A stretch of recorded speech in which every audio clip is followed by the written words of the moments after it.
What's going on, Tubes? I had a couple minutes on my hands and I felt I needed to cover this issue because, well, I was just dealing with it today. So I have this nice lightweight push mower for sale right now, right? It's super lightweight. Okay, it's not self-propelled, but it is super lightweight, right? Versus, say, a self-propelled mower.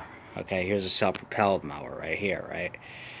Self-propelled mower is got to be at least 30 pounds heavier than this mower, at least, and it's bulkier, as you can see, because you have all these extra components that have to go onto a self-propelled mower.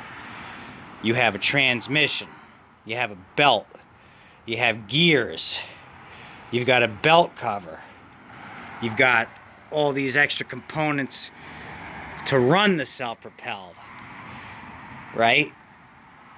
So that adds on 30 pounds easier. So which one's actually easier to use? Which one do you think's actually easier to use? Do you think the self-propelled mower is easier to use, or do you think this mower right here is easier to use? I didn't even pull this one down because I just don't even feel like lugging it off of that other one. This one, if I had to, it would have been nice and easy, right? But I can move this machine with one finger right now, okay? One finger, I can move this machine. Even with the bag full, I could still push this mower with one arm very easily, back and forth. This by far is the easiest mower you could use, and it's a delight to use because it's so lightweight. And yet, even though it's lightweight, it's still built well. It's got a solid steel deck, it's got a good motor, it's got a good bag, it's got good solid handlebars, decent wheels, all that. And it's super lightweight. I don't know how much it weighs exactly, okay? Alright, these Honda mowers, they're top of the line mowers. They're self-propelled, right? Doesn't necessarily mean it makes it easier to use. Now, for a guy, yeah, probably. It doesn't matter.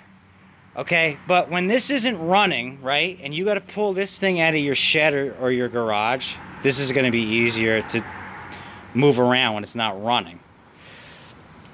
Versus lugging this thing out of a shed or a garage, right? And then, on top of that,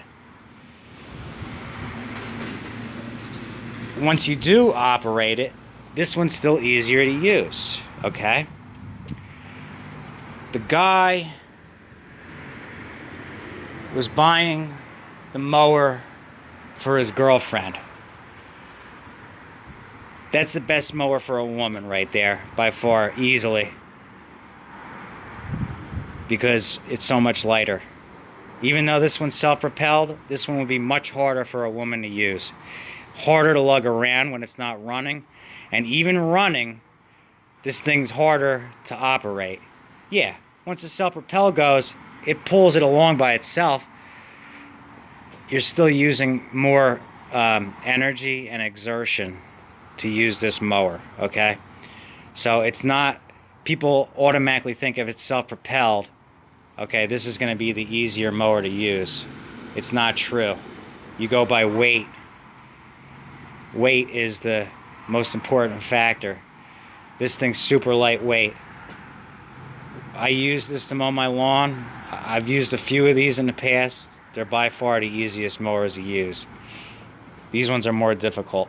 And if you got to lug this thing around in and out of a, well, back when I mowed lawns, I was shoving that thing in the trunk of my Mustang. Not that one, but a mower like that. You know, I got a pickup truck now, and I don't even do that type of work anymore. We leave that to the unskilled labor. Okay, I'm the skilled labor. So when something breaks down, you bring it to me and I repair it for you because you don't know how to. But anyway, we're not going into that. Bottom line is, I've sold probably well over 1,000 walk-behind mowers at this point in the last 10 years. And I can tell you by far which are the easiest, which mowers are the best to use. And right here, your simple basic push mower. No bells and whistles. Got a bag, it's easy to remove, it's easy to empty, and it's got a good motor. It's easy to maintain, and it's that simple. Now the other thing, electric mowers. I've had a couple of them. They're not as powerful as gasoline yet. So if they want to phase these gas-powered units out, the electric has to work as good or better. It doesn't yet. I've seen them.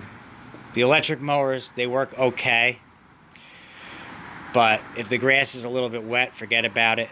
And even then, you know, you go over grass with a gas-powered mower, you know, in one shot, it's going to cut it nice and level, you know, if you got a sharp blade and everything. Whereas an electric mower, it kind of tears the grass, so it's not even. And that's what I've seen so far as the electric ones go. And okay, the electric ones, you really can't do much as far as maintenance except for like sharpening the blade. The only other thing is when the battery dies, you replace it, and those batteries are expensive. So in the long run, the gas one's still cheaper, as long as fuel stays down.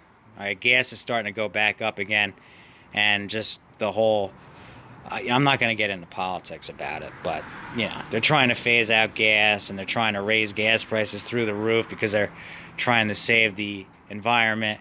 And, like, I get it.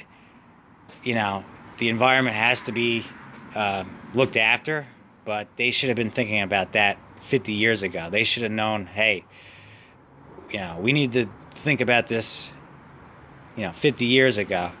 They wanted to wait till the last minute, and now things are not good. You've got all these problems, wildfires, and, you know, rising sea levels, and all these things that they predicted that were going to happen. Storms that are worse than ever before. And now California wants to ban all gas-powered equipment and not sell it beginning January 1st, 2024. That's not good for someone like me who works on this stuff. And I don't agree with it. That's not how you're going to solve the problem, because, and here's the reason why, okay? To charge, first of all, you've got a mine for lithium ion. You're tearing up the earth to get to that stuff. And they even said there's not enough of that to power the world on electric alone. That's the first thing. Second thing, to charge those batteries that run those electric mowers and electric cars, guess where all that energy comes from? It comes from the refinery, the oil burning refinery. So guess what? You're still getting the pollution on the back end. You're just not seeing it. So just because the cars on the road aren't putting out emissions doesn't mean that it's not being pumped into the air down at the refinery, powering the power grid that charges everything, because you're still getting the pollution that way. So in my opinion, the electric is going to be a phase. Electric was a phase in 1900. Just as gas was coming out, they had electric. And then gas took over for electric because gas was more efficient, has farther range, it's cheaper, it's more abundant. Same thing again. I don't think that electric is going to be the solution. They've been trying to experiment originally with hydrogen. Now they're doing hydrogen with something else, and supposedly that's emission free, and it's just as powerful as gasoline. If they can figure that out, then they've got the solution. Until they do that, I don't think that electric is the solution to everything. It's not the solution to all the problems.